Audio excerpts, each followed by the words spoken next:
I swear to God, I've seen things on the road that could turn a man's hair white. But nothing like what I saw that night between Kansas and Colorado. I'd been driving rigs for over 20 years, thought I'd seen every mile and every ghost this country had to offer. But when the headlights cut through the dark and lit up that shape on the shoulder, a dog standing dead still, eyes glowing like warning lights, I knew something was wrong. Real wrong. It wasn't fear that made me stop. It was recognition. Because somehow, in those eyes, I saw my own. And what happened after that? Hell, no one would believe it if I told them. But I will. Right here. Right now.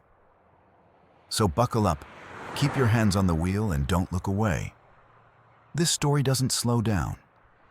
If you want to know the truth about what really happened on that Mercy Highway, hit that like button, subscribe, and listen all the way to the end.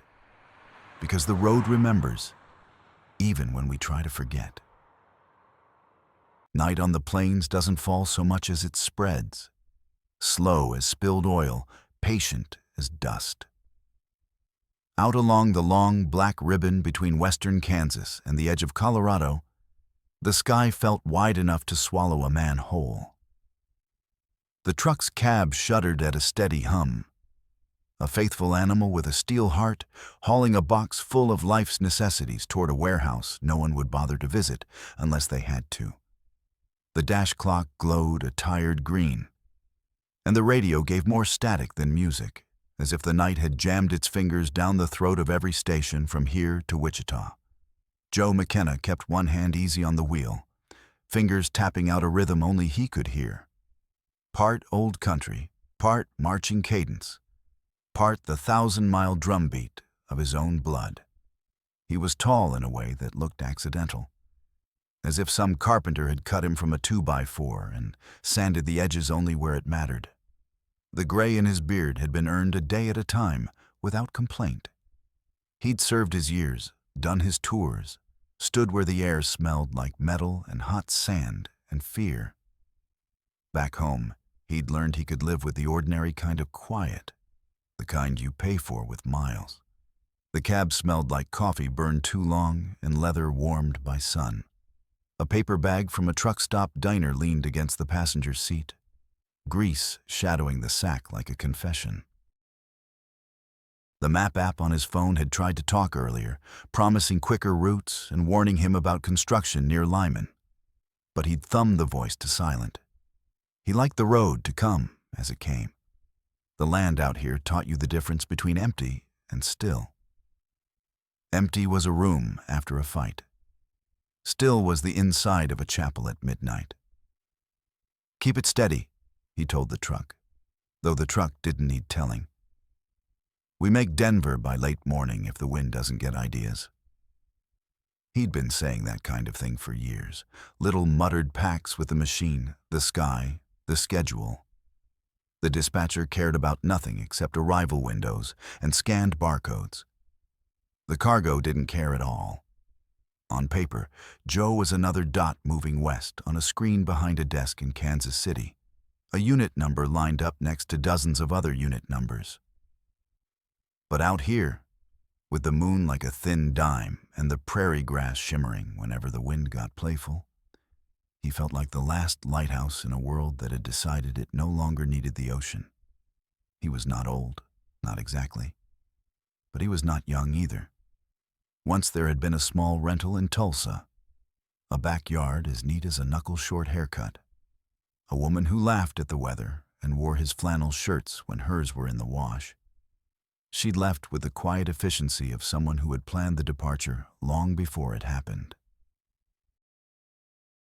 There had been no big scene, just the soft closing of a door and a note that said she couldn't do a life measured in exits and mile markers. He kept the note in his logbook for a year and then let it go the same way he let go of old coffee. Without ceremony, the highway opened ahead like a promise nobody could enforce. Out in the median, sun-bleached weeds bowed in the slipstream, and somewhere in the darkness, a train laid down a long, lonely horn. Joe imagined the conductor, another ghost in another moving room, counting off towns that looked the same when your windows were rectangles and your day was a line instead of a circle. He took a swallow from his thermos. The coffee was lukewarm and bitter, but it kept the mouth busy, kept him feeling like something besides a witness. He had a habit of checking his mirrors more than most, not out of fear or training, but because he liked catching the world as it slid away. In the convex glass, it all turned small and manageable. The past in miniature, humming along in the lane you'd already left. Tonight, the mirrors showed only darkness and his own 2 points of light sliding over asphalt. The stars were stingy, but the moon made an honest attempt. There was a weather front far to the north, lightning in the shape of a nervous heartbeat, too distant to hear, close enough to admire. When the radio found a signal, it was a preacher from Oklahoma City, talking about mercy like it was a road sign folks kept missing because they were busy counting exits. Joe let the man talk.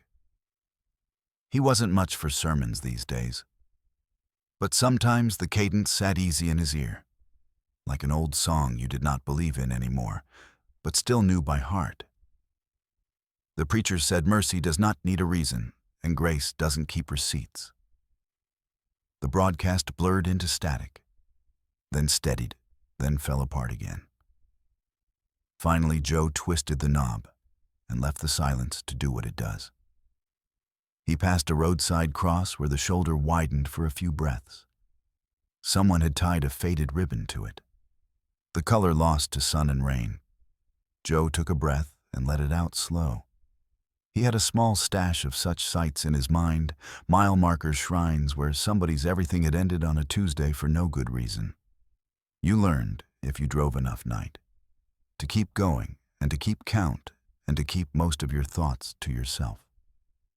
The company had issued new tablets that winter, insisting that everyone log their inspections and hours in real time, no more paper unless the system glitched. The screen now lay dark in its cradle, green charging light, winking. Joe kept his logs honest, not because he was especially noble, but because lies complicated the part of life he liked best. The part where the truck moved and the road unspooled and somebody else's urgent freight wriggled toward its destination. He rolled down the window 2 inches and let the cold ride with him. The air carried the smell of winter wheat and distant cattle, and the faint mineral taste that always came when the plains remembered they had once been seabed. He thought about the men he had known in uniform, how they took up residence in his head at odd hours. Dawson with the alpine grin who could fix anything with a length of wire and a prayer. Ortiz who sang rancheras under his breath while he cleaned his weapon. They came and they went, the way old songs come and go without asking permission. A green sign sailed through the beam of his headlights, some county name that felt like a pronoun, some town whose population would fit in a school gym on game night. He mouthed the syllables just to feel their weight on his tongue. He had a superstition about that, about naming places out loud so they knew they had been seen. It kept the world from going invisible. The truck's engine note changed, a small muscle flex in the gears as the grade leaned up and the wind got friskier. Joe laid more weight into the pedal and smiled without showing teeth. He liked the work in that. He liked the feeling of a thing that weighed as much as a modest barn, moving only because he asked it to. People in cars sometimes stared up at him like he was a storm. He did not mind the distance. Distance had its uses. By the time he crossed a creek with no water in it, and a name stolen from a tribe that had been pushed 500 miles away, the night felt thicker. He checked his ETA out of habit and did the math anyway. He had a cushion if the weather held, and the mountain pass near Eisenhower did not get moody. He had learned not to trust cushions. He had learned that something always asked a price. The phone buzzed once where it lay in the cradle. Dispatch. He thumbed the message open. The words were the same as they always were. Reminder of delivery window. Suggestion to shave minutes if possible. A smiley face that looked like it had been copy-pasted so often it had forgotten what it meant. Joe typed a short acknowledgement and put the phone face down. He took another drink and let the thermos rest against his thigh, warm, working its way into worn denim and bone. If a man kept moving, the ghosts learned to read his taillights and follow at a polite distance. He thought about home, though the word had come to mean the cab itself. The bunk behind him, the dented metal cup, the little shelf with a book of short stories he kept promising to finish. The condo in Tulsa belonged to a couple he'd never met now, and that was fine. He knew where the good showers were on Interstate 70. He knew which truck stops made cornbread that didn't taste like regret. He knew the night clerk in Oakley, the woman who always called him Hon and slipped an extra packet of honey into his bag like they had a secret. The tires drummed a lullaby in 4/4 time. He flexed his shoulders and rolled his neck, the bones making a sound like uncrumpling paper. He was, he told himself, a simple man with a simple trade. He brought what folks needed from where it was to where it should be. He asked very little from the world except room to merge. Inside his chest, something hard and old turned over and looked out through his eyes at the road, the way a dog might lift its head at the sound of footsteps in the hallway. He did not name it. He had learned long ago that some things stayed manageable only so long as you did not invite them to sit down. The night offered him a few more mile markers and the friendly glow of a rest area sign. He considered stopping and decided against it. Momentum was a friend you didn't leave on the side of the road. He wiped at the fog line with his gaze, keeping the right-hand boundary bright in his mind, the way old drivers do when the world wants to blur and smudge. The hum of the tires changed again. Different asphalt, a different crew with a different contract had laid this stretch, and then settled into the familiar register of Westward. Somewhere under the rumble of the truck's heart, past the static and the whisper of wind in window seals, he heard the animal quiet that belonged to these plains after midnight. It was not the kind of quiet that accused you of anything. It was the kind that asked whether you remembered who you were when the noise stopped. Joe answered by keeping his hands at the same place on the wheel, by leaning forward a hair, by letting the lights throw their long, warm ladder out across the dark. He had a thought he returned to on nights like this, a sentence that sat in his head like a nail-hammered flush. I'll drive until the tank asks for mercy, and then I'll drive some more. It was not a prayer, not exactly, and not a boast. It was a way of telling the darkness he had business out here, that the long road had his name on it and he had its. For all the miles, for all the towns with their main streets asleep, for all the diners with their lights still burning in case someone needed proof that welcome still existed. He felt the simplest of compacts. Keep going, keep going, keep going. A tumbleweed made an earnest attempt to cross his path and failed with dignity. He smiled again, that quiet, private half-grin that never reached his eyes, but never lied either. The horizon ahead of him was a low, patient line, and above it the sky wore its winter coat. He tapped the wheel twice, not to a song, just to the idea of one. The preacher's voice, long gone to static, left behind a single word that stuck to the cabin walls: mercy. Joe did not know why the word felt heavier than usual tonight. He did not ask. He just drove. A man in a moving room, a steward of somebody else's cargo, traveling a route that had no reason to remember his name. The road and the silence rode with him, like old friends who had learned how to share the same bench without crowding. The night had not yet offered him a sign, and he had not yet asked for one.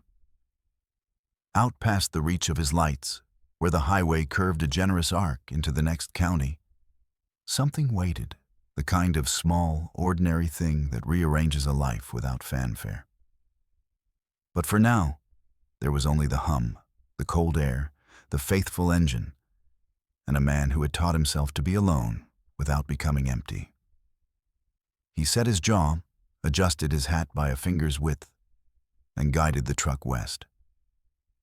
The road opened like a throat clearing. Somewhere far ahead, the dark was about to answer back. The highway had thinned to a thread of silver between fields that no longer belonged to anyone. Out here, fences were suggestions and wind was law. Joe had been driving for what felt like forever. Though the clock on the dash claimed it was just after 2 in the morning. He'd stopped once for gas, filled up on bad coffee and a lukewarm burrito, and promised himself he'd make Denver by dawn. The road hummed under the tires, hypnotic in its sameness. His eyelids grew heavy, that soft, dangerous weight every driver learns to fear, when something moved at the edge of his lights. Just a flicker at first, a blur that didn't match the rhythm of the grass. Then again, closer this time. Joe straightened in his seat, blinked once, twice, leaned forward. "What the hell?"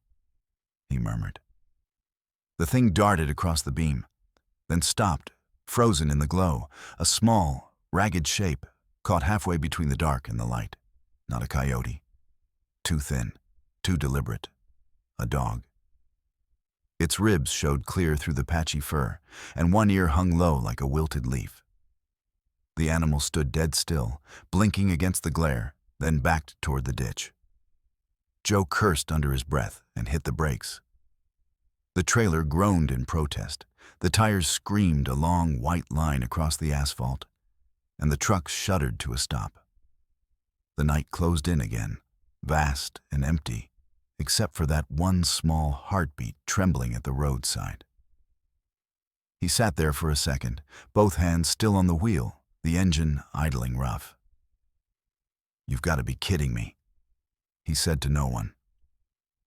Every rule in the long-haul book said to keep going. You didn't stop on dark highways for anything smaller than a blown tire or a dying man. It wasn't just safety. It was schedule. Every minute lost meant a call from dispatch, a note in your file, a docked bonus. But the shape was still there, half hidden in the ditch, eyes catching his headlights. Brown eyes, glassy and human in their confusion. He sighed, deep and low, like air leaking from a tired balloon. "Damn it, Joe, just keep driving." He reached for the shifter, then didn't. His hand hovered, fell away. The old ache between his shoulders whispered, "You've done worse things than stop." He threw the truck into park and popped the door. Cold air punched him in the face. The world outside was wind and diesel and silence. The smell of sagebrush drifted up from the ditch. Gravel crunched under his boots as he stepped down, flashlight in hand, sweeping the beam across the roadside weeds. The dog flinched, but didn't run. It crouched low, tail tucked, watching him. Its fur was matted with mud and burrs, its paws raw. A faded red collar clung to its neck, hanging loose, too loose, like it had lost weight fast. Joe crouched too, resting his forearms on his knees. "Hey there, buddy," he said softly. His voice came out rough, more gravel than tone. "It's all right. I'm not going to hurt you." The flashlight beam wobbled as he set it down, hands open now. The dog's head tilted, nostrils twitching. "Somebody dump you out here?" he asked. "You and me both, huh?" He glanced back toward the truck, the running lights still glowing red against the night. Behind him, the road stretched in both directions, endless, empty. No headlights coming, no sound but wind. The dog took a step forward, then stopped again, trembling. Joe dug in his jacket pocket and pulled out what was left of his burrito. He peeled back the foil, tore it in half, and laid the food down in the grass. "Come on. Got your dinner right here. Ain't fancy, but it's warm." The smell carried quick in the cold. The animal sniffed, crept forward 2 cautious steps, then 3. Joe stayed still, breathing slow. When the dog was close enough, he saw the tag on the collar. Scratched, almost unreadable. But still there, he leaned a little closer, reading the word through the grime. "Lucy." He said it aloud. "Lucy, huh?" The dog's ears twitched at her name. And something in Joe's chest did too. He waited. She took the last step, snatched the food, and backed away to eat. Every bite looked like it cost her effort. When she finished, she licked her nose, looked up again, and wagged her tail. Just once, uncertainly. Joe smiled without meaning to. "You're a damn fool, McKenna," he muttered. "A damn fool with a soft spot." He pushed himself up, knees cracking. "Come on, Lucy. Let's get you out of this wind." He opened the passenger door wide and climbed back up into the cab. For a while, nothing happened. Then softly, claws clicked against the step rail. A hesitant nose appeared at the threshold, sniffing. Joe turned away, pretending not to watch. "Suit yourself," he said. "I got miles to go." A pause, then a scrabble, a small hop, and she was inside, dirty paws on the floorboard, ribs brushing against the seat. She sniffed the dashboard like it might have answers. Joe reached behind him, grabbed an old blanket from the bunk, and spread it out. "Here," he said.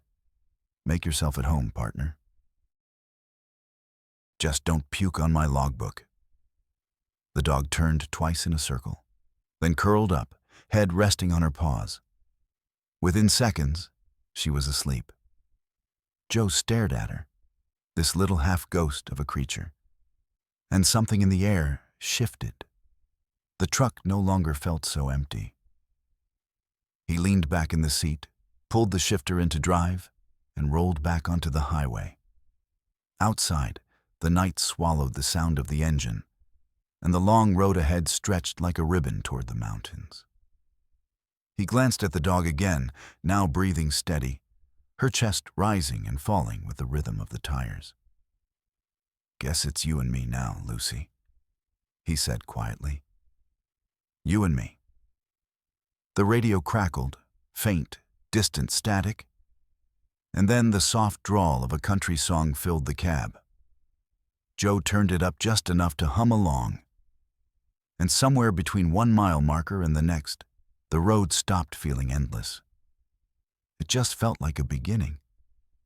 By dawn, the plains had turned from ink to ash, that slow, silver hour when the world looks half asleep and half forgiven.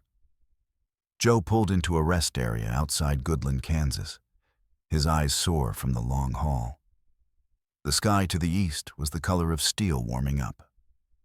Frost crusted the grass in the ditches, and his truck exhaled white ghosts from the exhaust stacks. He shut down the engine, letting the sudden quiet settle around them. The dog, Lucy, stirred in the passenger seat, blinking up at him through a tangle of fur and road dust. Her ribs pressed sharp against her skin. When she yawned, he saw a pink tongue and teeth like little chips of ivory. "Morning, sunshine," Joe said softly, rubbing his face with both hands. "You sleep better than I did." Lucy tilted her head at the sound of his voice. She didn't move closer, but she didn't shrink away either. Her eyes followed every motion, the slow reach for the thermos, the pop of the lid, the hiss of hot coffee meeting the cold air. Joe sipped, grimaced, then poured a little into the lid and set it near her paws. "Don't know if you're the coffee type," he said, "but it's warm." She sniffed at it, sneezed, and looked offended. "Yeah," Joe chuckled. Didn't think so. He reached into a bag, found the last of the beef jerky, tore off a small piece, and laid it on the dashboard between them. Lucy eyed it, then him, then stretched forward and took it with a gentleness that made him blink. "Smart girl," he said. He didn't know why he kept talking. Maybe it was habit, years of filling silence so it didn't turn into something heavier. Maybe it was because her eyes made it feel like someone was listening for the first time in years. He started the engine again, the diesel rumbling to life. Lucy startled, paws braced, tail stiff, but didn't bolt. "Easy," Joe murmured. "That's just her waking up." He patted the dashboard. "Don't mind the old lady. She gets grumpy before breakfast." Lucy settled back down, her gaze still cautious, but no longer frightened. The road unfurled west once more. By mid-morning, the sky had gone bright and pitiless, the kind of clean blue that makes the land look bigger than it should. Joe drove with one hand on the wheel, the other wrapped around the thermos. Lucy had curled up again, but now she leaned slightly against the seat instead of the door. A small thing. But it meant trust was starting to take root. When he stopped for fuel at a Love's truck stop near Burlington, Colorado, he kept the passenger window cracked so she could watch. The moment he stepped out, her ears went up, her body tense. She pressed her nose to the glass, eyes tracking him the whole time. Inside, Joe paid cash, grabbed a sandwich and a bottle of water. The cashier, a kid barely old enough to shave, nodded toward the truck. "That your dog?" Joe looked back through the window. Lucy was a silhouette against the light, one paw up on the dash like a co-pilot on duty. "Something like that," he said. "Found her on the shoulder last night." "Lucky find," the kid said. "Not many stop around here after dark." Joe grunted. "Yeah, well, guess I'm not that bright." When he came back to the truck, Lucy was sitting exactly where he'd left her, eyes wide, tail thumping once when he opened the door. "See?" he said. "Told you I'd come back." He poured some water into an empty takeout container, set it down for her, then unwrapped his sandwich. She watched every bite like it was a movie. Finally, he tore off a chunk of turkey and slid it across the seat. She inhaled it in one motion. Joe laughed. "Guess that's a yes."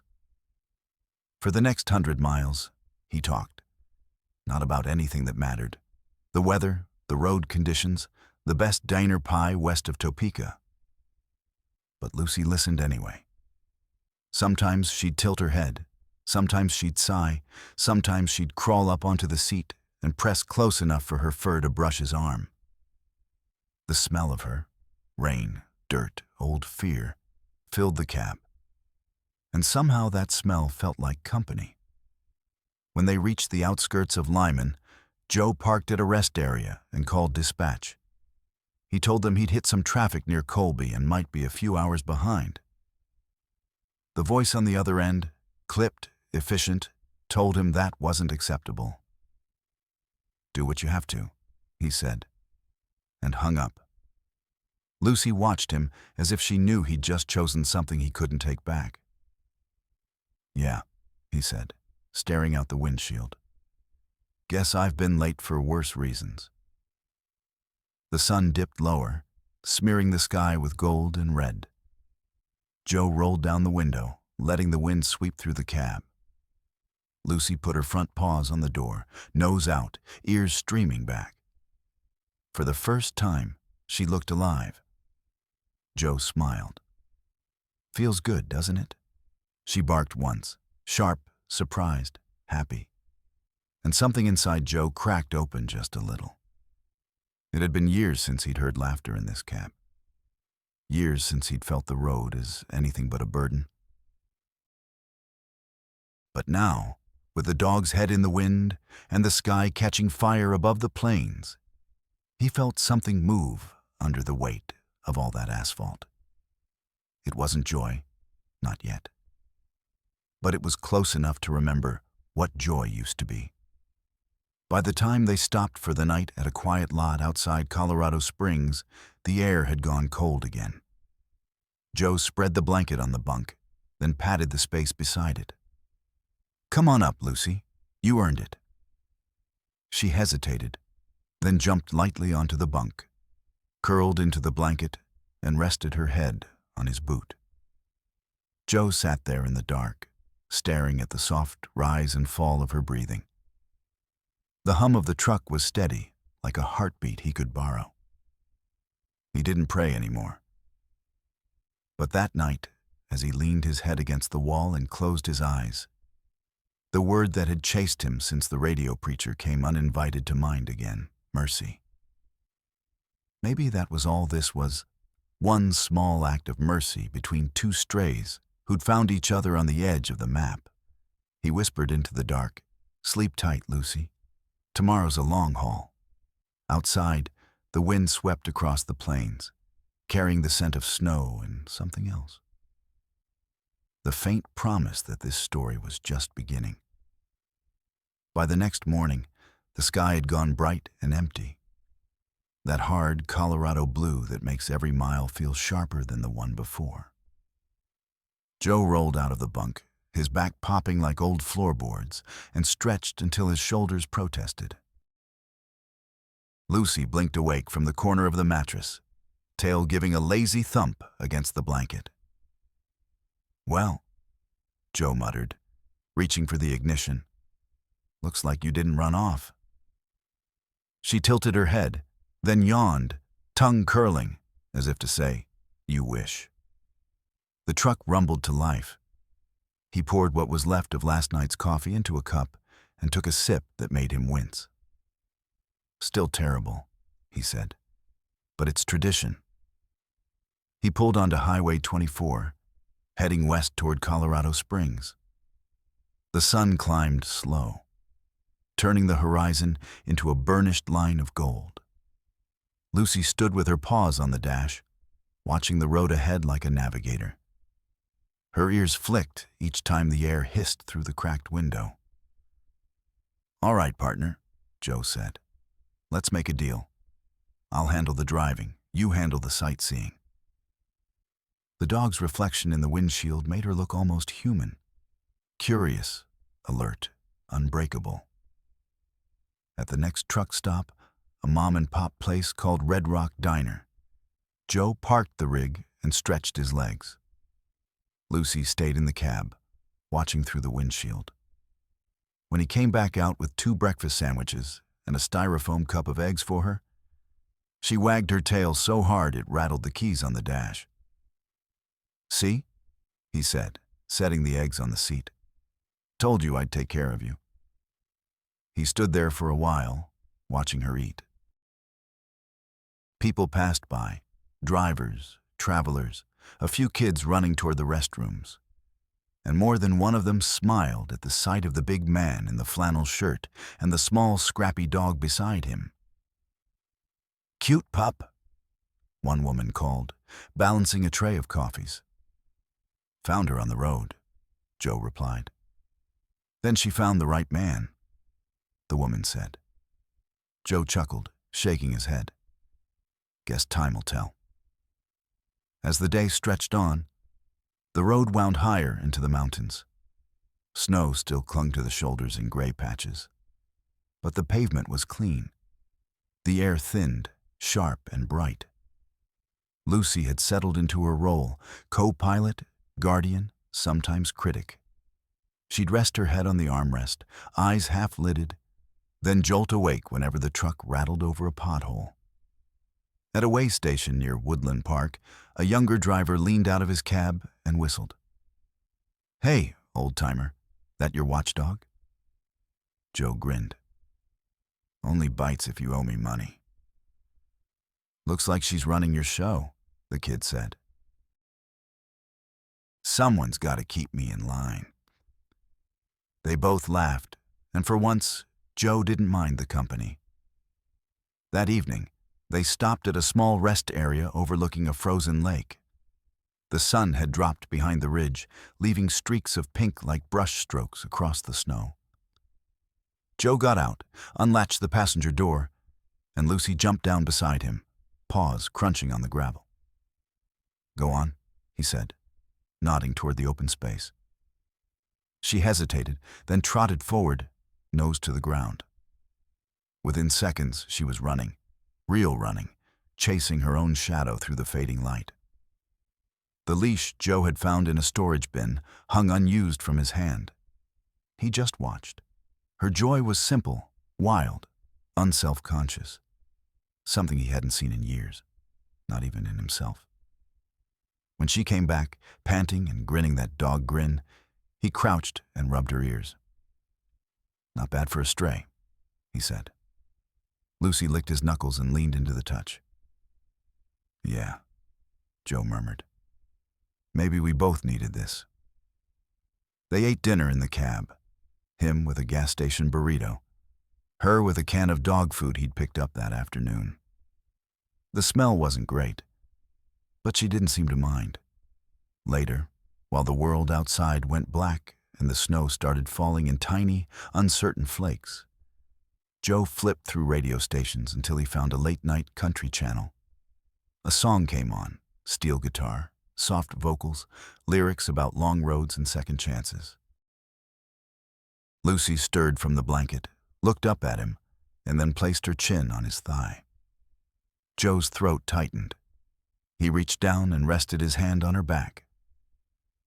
"Don't get used to this," he said quietly. "You probably got someone out there looking for you." But Lucy only sighed, the deep, satisfied kind that says, "I'm home for now." The song ended. Static filled the cab again. The snow kept whispering against the windshield. Joe leaned back and closed his eyes, feeling something he hadn't felt in years. Peace. And for the first time since he'd left Kansas, he didn't think about delivery times or dispatch calls or empty houses. He just listened to the steady hum of the heater and the soft breathing beside him. The road, for once, didn't seem endless. It felt like a place you could stop and stay. But fate, like every long haul, has its turns. And before another sunrise, the radio would tell Joe McKenna something that would change the shape of this quiet road forever. The next morning broke thin and cold. The snow from the night before had melted into a slush that shone like dull glass under the early sun. Joe wiped the windshield with his sleeve, started the truck, and let the heater whir to life. Lucy, curled in the passenger seat, yawned and stretched, her paws pressing against the glass, her breath fogging the window. "Morning, co-pilot," Joe said, his voice rough with sleep. "Hope you're hungry." He tore open a packet of sausage biscuits, handed one piece over, and she took it with the same careful grace that had started to feel like a quiet thank you. They were somewhere between Woodland Park and Fairplay when the radio came alive. Joe had left it on for background noise, the low hum of static, a few truckers trading stories, weather updates. But this time, the voice that cut through wasn't weather. "Authorities in eastern Colorado are asking for the public's help locating a missing dog," the announcer said, his tone steady and practiced. "A golden mixed breed named Lucy was lost near the Kansas border 3 nights ago following a fatal car accident on Highway 70. Her collar may still bear identifying tags. Anyone who's seen her should contact—" Joe's hand froze on the gear shift. The air in the cab seemed to thin. He turned up the volume. The voice continued. "The dog reportedly belonged to the Miller family, whose vehicle was involved in a collision late Monday. The driver, Emma Miller, survived and is currently recovering at Memorial Hospital in Denver. Family members say Lucy may be frightened but friendly. Again, please call—" Joe's hand shot out, killing the sound. For a long moment, the truck was silent except for the hum of the tires and the wind outside. Lucy sat upright now, ears pricked. She didn't know what was happening, but she felt it. The way the air had changed, the way her name had been spoken in that strange, tinny voice. Joe swallowed hard. His knuckles were white against the wheel. "Lucy," he whispered. She turned to look at him, those same brown eyes that had found him on the roadside. He reached out, ran a rough hand along her neck, finding the old collar. The tag was there, the letters faint, but clear enough now that he knew what they spelled. Lucy. He let his hand fall away, rubbed his face, and sighed. Well, I'll be damned. He drove in silence for miles, mind turning like gears that wouldn't shift. The story replayed in his head: car wreck, Kansas border, one survivor, a woman in a hospital bed somewhere in Denver. He glanced over. Lucy was staring out the window, head tilted against the glass, her breath fogging the surface. She looked small again, fragile. Joe tapped the wheel with his thumb, thinking. He could call the number. He could turn around, hand her over. It'd be the right thing, the decent thing. But the thought made something twist inside him. He tried to reason with himself. She's not yours, McKenna. You're just the ride that stopped. Still, when he pictured dropping her off, the look she might give when she realized he wasn't coming back, his throat tightened in a way he hadn't expected. He pulled into the next rest stop and cut the engine. The sudden quiet was heavy. Lucy lifted her head, watching him carefully. "All right, girl," he said softly. "Looks like you got someone waiting for you." She blinked, uncomprehending. He took out his phone, looked at the note he'd scribbled from the radio, a phone number with a Denver area code. He dialed. The line rang, once, twice, 4 times. Then a voicemail. A woman's voice, weak but steady. "Hi, this is Emma. I can't answer right now. Leave a message and I'll call you back." Joe stared at the phone, thumb hovering over the end call button. He didn't know what to say. "Hi, I found your dog. She's been sleeping in my truck. I think she likes old country songs and bad coffee." He exhaled through his nose and hit record. Ma'am? Name's Joe McKenna. I'm a driver. Found a dog on Highway 70 couple nights back. Fits the description. Caller says Lucy. She's safe with me. Heading west through Colorado Springs. I'll try again later." He hung up, rubbed his temples. Lucy had crawled closer now, resting her head on his lap. He looked down at her. "Guess we're on a rescue mission, huh?" She thumped her tail once, as if agreeing. He smiled, a tired, sad sort of smile. "Well then, partner, let's go find your human." By the time he merged back onto the highway, the day had grown pale and windy. Snow clouds gathered over the peaks like bruises. Joe flipped the radio back on, more for courage than company. The announcer had moved on to traffic reports, but the words from before kept echoing. Fatal car accident, 1 survivor, dog missing near the border. Lucy dozed beside him, unaware of the weight her name carried now. And somewhere deep inside Joe, beneath the miles and the years and the silence, something started to shift. It wasn't just obligation driving him west anymore. It was something else. Something closer to redemption. He looked at her again and said, almost to himself, "Let's get you home, girl." The truck rolled on into the snowlight, the road ahead narrowing like a promise that wouldn't wait. And though Joe didn't know it yet, that decision, one small call, one soft promise, would cost him more than time. It would test the last mercy he had left to give. By late afternoon, Clouds were curling down from the mountains, bruised and heavy with snow. The wind picked up, scraping dust and gravel across the asphalt like claws. Joe tightened his grip on the wheel, eyes narrowed against the gray. Lucy sat upright beside him, tense, her gaze flicking between the windshield and his face, as if she could feel the shift in the air. Danger coming slow but certain. The heater struggled to keep up, blowing warmth that vanished before it reached his hands.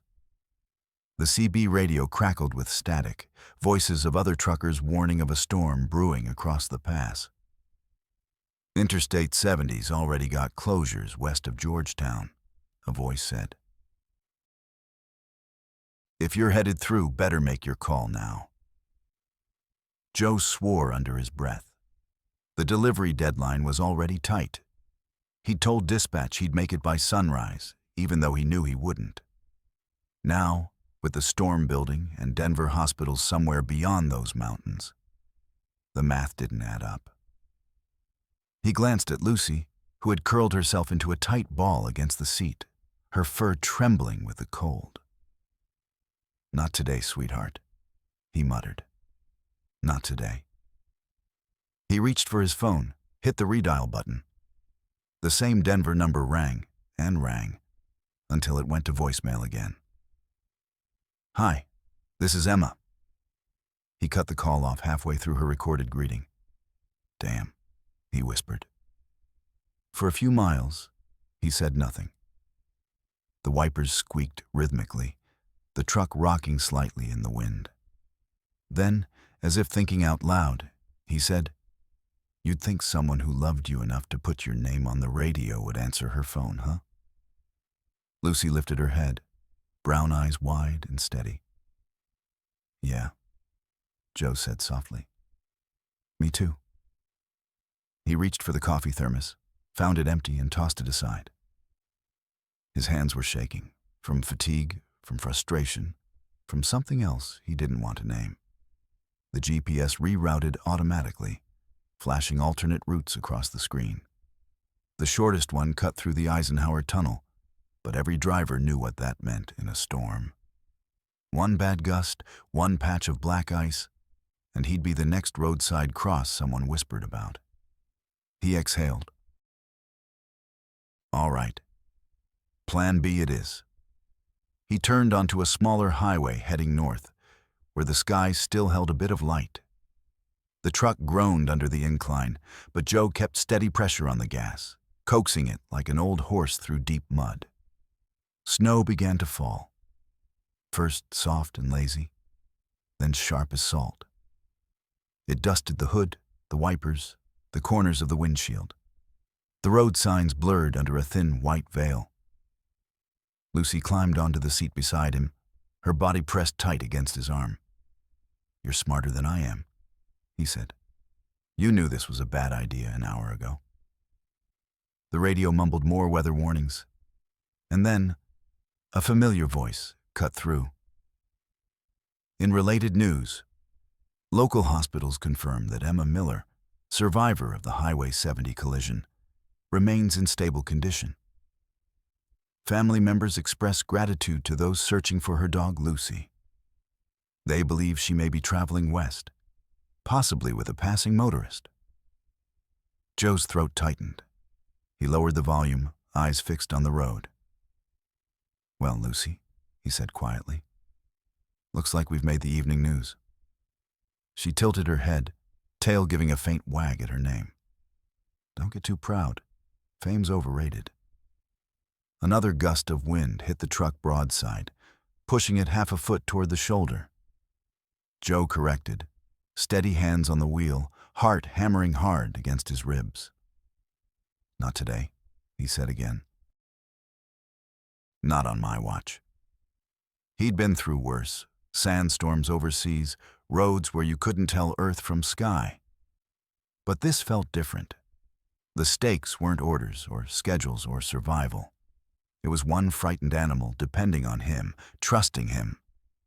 He drove until his eyes blurred, until the snow turned the world into a tunnel of white.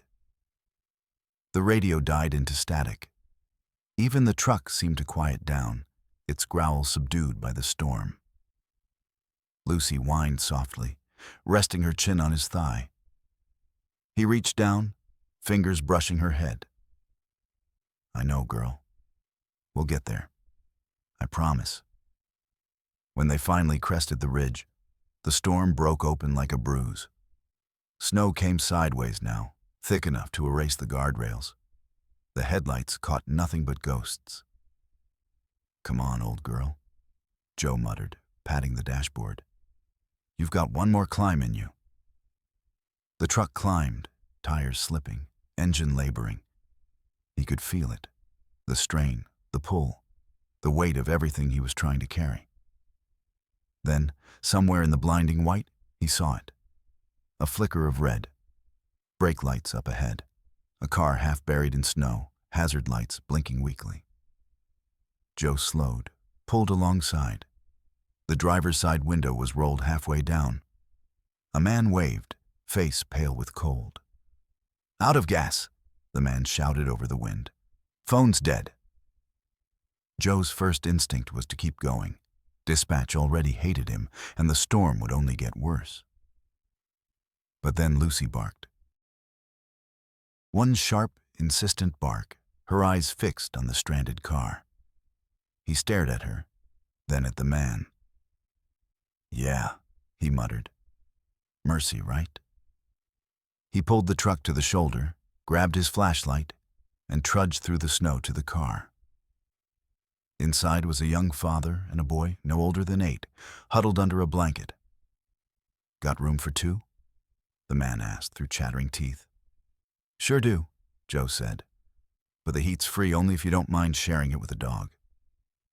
The man gave a weak laugh. "Deal." Back in the cab, the heater blasted full. The boy stared at Lucy with wide eyes. "She's pretty," he whispered. Lucy wagged her tail and nosed his hand. Joe smiled faintly. "She thinks so too." They drove through the night, 3 humans and 1 dog, the storm pressing hard against the glass. The man and his son dozed off eventually, safe in the warmth. Joe kept driving, eyes burning, hands steady. And though he'd lost hours, maybe more, he didn't care. Because somewhere deep down, between the wind and the snow and the hum of the tires, he understood something he hadn't in a long, long time. Being late wasn't the worst thing that could happen to a man. Sometimes, stopping, for a stranger, for a dog, for mercy, was the only thing that made the road mean anything at all. When dawn finally bled across the mountains, Joe saw the first green highway sign for Denver. He let out a long breath, rubbed the sleep from his eyes, and whispered, "Almost home, Lucy." And this time, he wasn't sure who he meant, her or himself. The morning light over Denver was washed-out gold, the kind that looked weary before it even began. The storm had spent itself during the night, leaving behind a city slick with rain and half-melted snow. Joe eased the truck off the interstate, tires hissing through puddles, the skyline rising ahead like a promise he wasn't sure he wanted to keep. Lucy was sitting up straight on the seat beside him, ears perked, tail wagging faintly. She didn't know where they were, only that something in his voice, his movements, had changed. He wasn't talking much, just driving.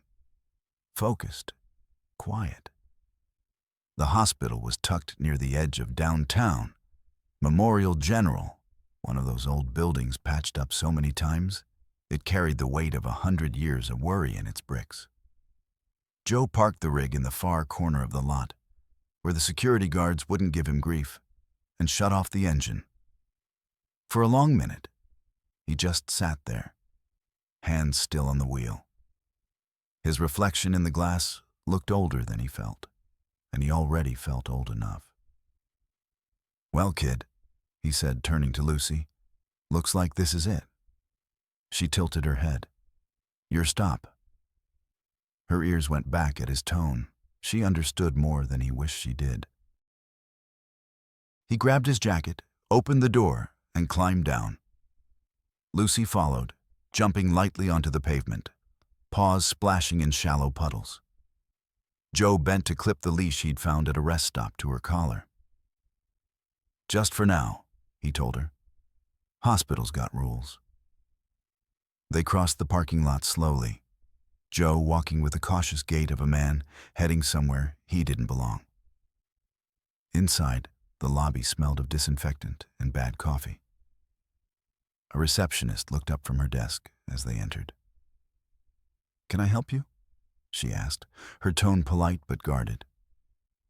"Yeah," Joe said, clearing his throat. "Looking for a patient. Emma Miller. Heard she was brought in after a car wreck." The woman checked her computer. "Room 218, rehabilitation wing. Are you family?" "No, ma'am," he said. "Just bringing something she lost." He nodded down at Lucy, who sat obediently at his side, tail sweeping the floor. The receptionist's eyes softened. "Oh," she whispered. "That's the dog on the news." Joe just nodded. "Take the elevator to the second floor, right down the hall."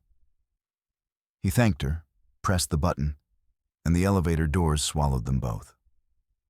Inside the small mirrored box, Lucy's reflection stared back at him. Lean, matted, alive.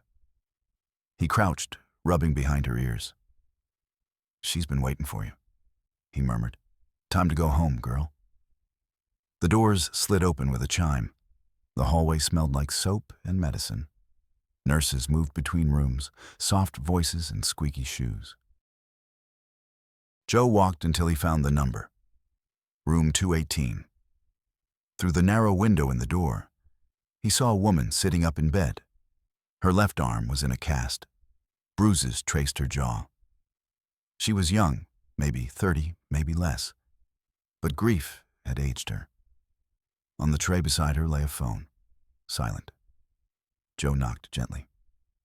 She turned her head, and for a second confusion flickered across her face. Then she saw Lucy. The sound she made wasn't a word, more a gasp, a breath torn out of her chest. "Lucy?" The dog froze, tail trembling. Then, as if remembering a voice from another life, she lunged forward, the leash snapping from Joe's fingers. Lucy leapt onto the bed, whining, pawing at the woman's chest, licking her face through tears. Emma Miller wrapped her arms around the dog and broke into sobs that seemed to come from somewhere deep and raw. Joe stood in the doorway, hat in hand. His throat burned, but he said nothing. "She's okay," he managed after a moment. "Found her on the highway. Guess she found me first." Emma looked up through tears. You stopped?" "Couldn't keep driving," he said simply. She tried to speak, but couldn't. Just pressed her face against Lucy's neck and whispered, "Thank you." He nodded, stepped back a half step. "You take care of her, ma'am. She's a good one." "She is," Emma said, stroking the dog's head. "She always was." Joe's voice cracked just a little. "Yeah, I figured." He turned toward the door. The nurses had gathered, smiling quietly, some wiping their eyes. Lucy whimpered when he moved away, jumping down from the bed to follow him. "Hey," Joe said softly, crouching to meet her eyes. No. You stay. You're home now." Lucy pressed her nose to his hand, tail wagging uncertainly. "Go on," he whispered. "She needs you more than I do." Emma's voice broke behind him. "Wait, you didn't even tell me your name." He paused at the doorway, adjusting his hat. "Joe McKenna," he said. "Just a trucker passing through." "Joe," she said, tears still on her cheeks. "I don't know how to thank you." He smiled, that quiet, worn smile that said everything and nothing at once. "You just did." Lucy barked once, high and sharp, a goodbye and a question in one. Joe turned back once more, hand raised in a small wave. "Be good, partner." Then he walked out. In the parking lot, the air smelled like rain. The truck waited, patient, loyal, empty again. He climbed up, started the engine, and stared at the passenger seat. The blanket was still there, warm from the heater, but without the weight of her sleeping form, it looked flat and wrong. He drove out of the city slowly, merging back onto the interstate. The wipers clicked back and forth, steady as a heartbeat. For a while, he didn't play any music. Didn't need to. The silence felt earned. But halfway down the highway, just past the sign that said, "Leaving Denver County," he caught himself reaching over. The old habit of scratching behind ears that weren't there anymore. He laughed once, quietly. "Guess it's back to just me, huh?" The highway didn't answer, but it didn't feel quite as lonely as before. Still, when the miles rolled by and the cab filled with nothing but hum and memory, Joe realized something he couldn't quite admit aloud. That sometimes giving someone back their joy means losing a piece of your own. He drove on, headlights carving a path through the dusk, the word mercy echoing softly somewhere behind him. Not from the radio this time, but from his own heart. The night swallowed Denver behind him mile by mile, until the lights in his mirrors looked like a handful of dying stars. The cab was quiet again, too quiet, and Joe could feel the silence pressing against his chest like an old bruise. The heater blew steady warmth over the passenger seat, where Lucy's blanket still lay, a few stray hairs catching the glow from the dash. He drove without music for a while. The only sounds were the engine's hum and the faint rattle of the cup holder. Out beyond the windshield, the plains spread wide and silver under a bruised moon. It should have felt familiar. It should have felt like peace. But instead, the road seemed to stretch longer than usual, not lonely exactly, but hollow, like something was missing from its rhythm. Joe rubbed his jaw, still rough with stubble. "You done gone sentimental, old man," he muttered to himself. "Dog was with you 3 damn days." But the truth was, 3 days had been enough. Enough to remind him what company felt like. Enough to make him miss the sound of small paws shifting in their sleep. Enough to make him notice that the cab now smelled like nothing at all. He took the next exit, a truck stop in the middle of nowhere, the kind of place built for ghosts and drivers, with nowhere better to be. Neon buzzed above the convenience store, flickering between open and pen, as if even the sign was too tired to finish the word. Inside, the air smelled of burnt coffee and rubber raincoats. Joe poured himself a cup anyway, tossed a couple bucks on the counter, and leaned against the window, staring at his reflection in the glass. A trucker, a few stools down, glanced at him. "You look like you buried your best friend," the man said. Joe gave a half smile. "Something like that." The man chuckled. "Lost mine 2 years ago. Border collie. Still catch myself buying dog treats sometimes." Joe nodded. "Yeah, I get that." Back in the truck, he sat for a long time before starting the engine. He reached over and pulled the blanket into his lap, fingers tracing the worn fabric. "She's probably sleeping on a soft bed now," he said aloud. "Maybe they'll stop somewhere with real bacon in the morning." The words felt thin against the hum of the idling diesel. He put the truck in gear and rolled back into the highway. The miles slipped beneath him like pages turning. Somewhere along the way, the radio found a station. Soft guitar, gravel voice, a song about leaving and not really wanting to. Joe let it play. By the time the moon climbed higher, he found himself smiling for no reason. He remembered Lucy's first bark, her head out the window, her ears flying in the wind. He remembered how she'd laid her chin on his leg as they crossed the pass, trusting him completely without ever asking for proof. That kind of faith was dangerous, he thought. Dangerous and pure. He reached for the coffee, took a sip, winced at the taste. "You'd hate this swill," he said. "Guess I'll have to find a new critic." When dawn came, soft and colorless over the plains, he pulled into a rest area and killed the engine. The silence after the shutdown was absolute. No hum, no rattle, no small heartbeat beside him. He leaned back in his seat, eyes closed, and for a while, just breathed. The world outside was waking up slow. A pickup rolled by, a man walking his dog, a shepherd mix with the same uneven gait Lucy had. Joe watched through the windshield until they disappeared down the path. He smiled faintly. "Take good care of her," he murmured. He wasn't talking to the stranger. Later that day, dispatch called. The voice on the other end was sharp, asking about delays, deadlines, penalties. Joe listened, eyes on the road ahead, then simply said, "Had to take a detour. Don't worry, load'll be there before the ink dries." He ended the call and turned the radio up louder. The song that came on wasn't new.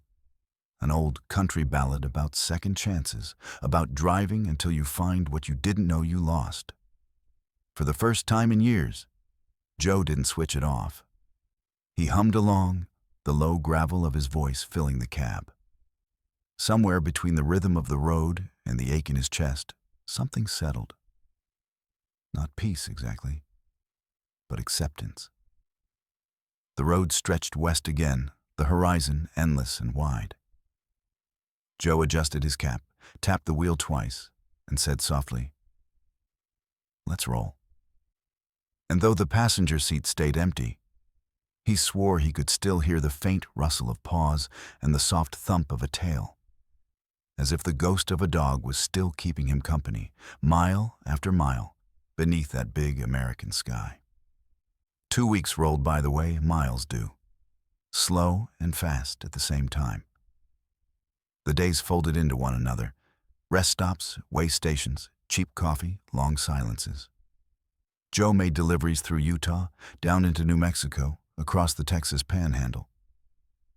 Each dawn was a little like the last, each sunset the same shade of rust. But something had changed. The road didn't feel empty anymore. It felt lived in, haunted in a good way.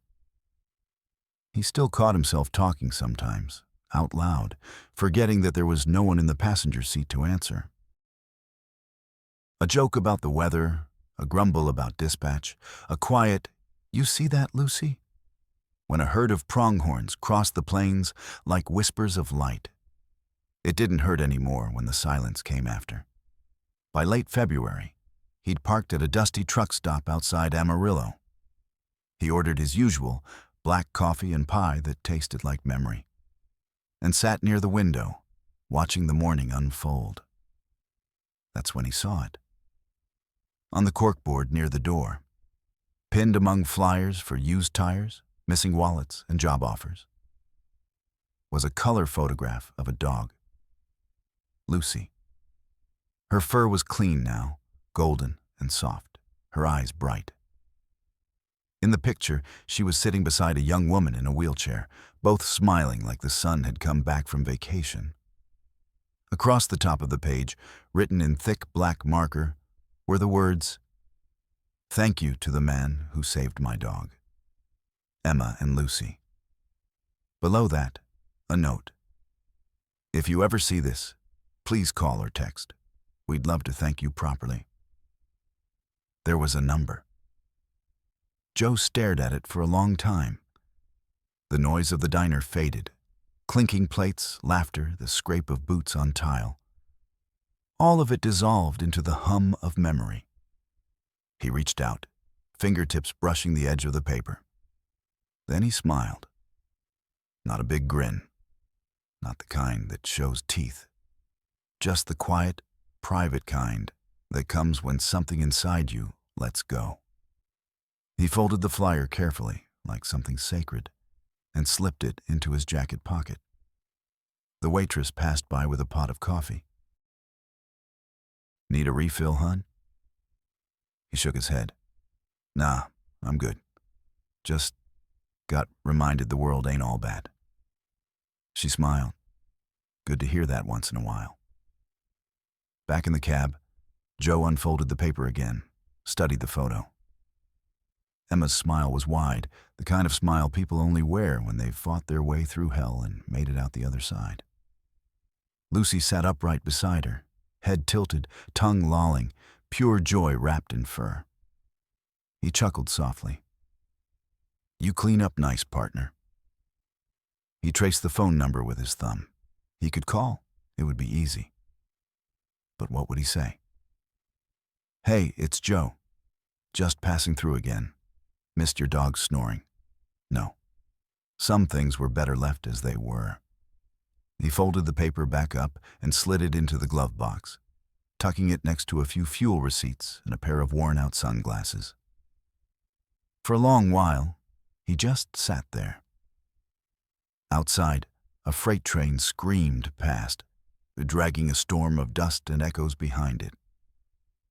Joe watched the cars blur by until the last one vanished beyond the horizon. Then he started the engine.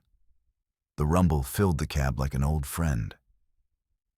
As the truck rolled out of the parking lot, he glanced once more at the glove box and then back at the road.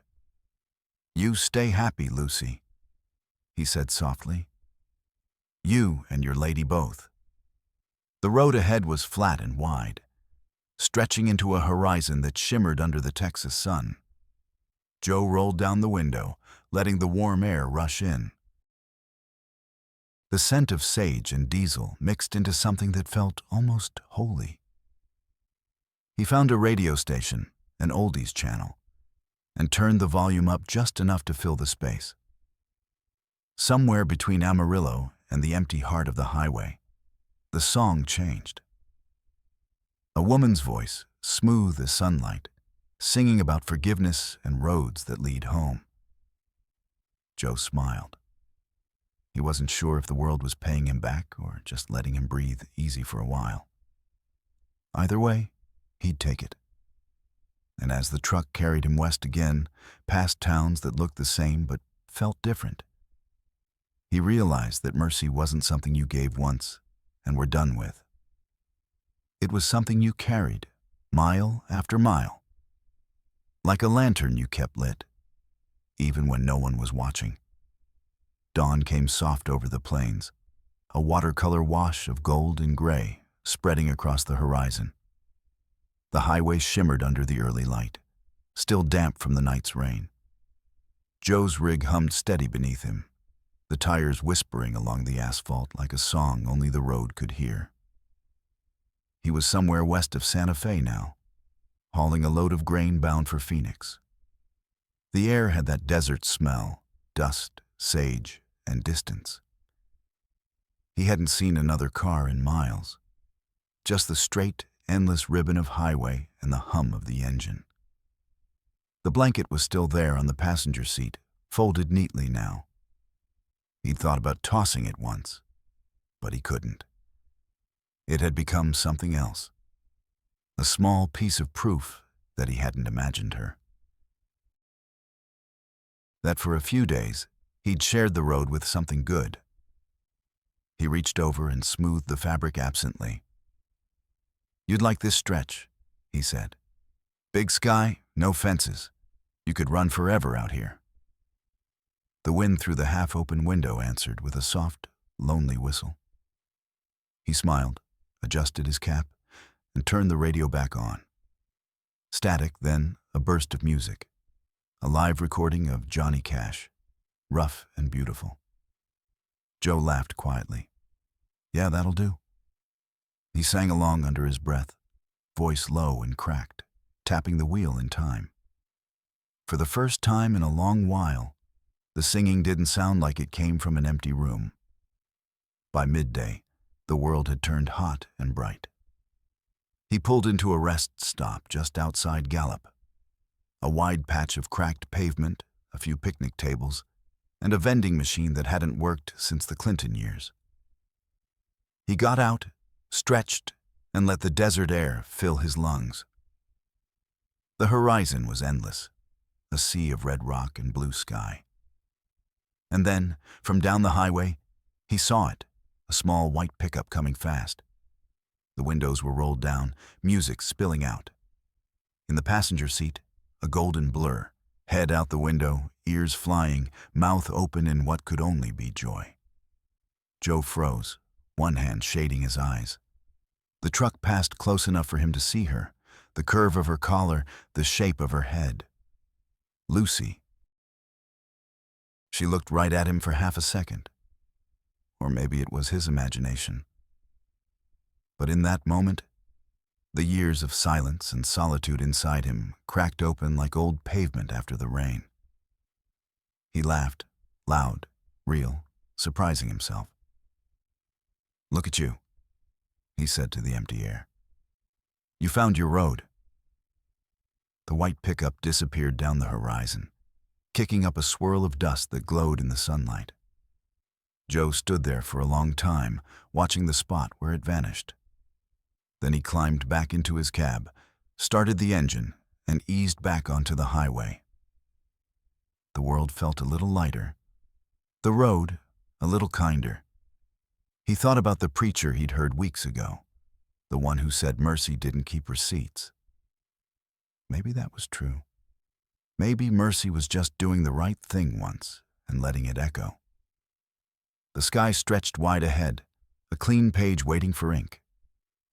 Joe smiled, settled his hands on the wheel, and said softly, "All right, partner. Let's see where this one goes." The truck rolled on, its shadow long and thin across the desert. The hum of the engine blended with the wind, and the horizon opened like a promise that never really ended. He drove until the sun started to sink, painting the world in fire and gold. And somewhere deep inside, where loneliness used to live, there was only peace. Quiet, steady, earned. Thank you for listening to this story. If you enjoyed it, please like, subscribe, and share your thoughts in the comments. Your support inspires new stories and keeps the wheels turning down the highway.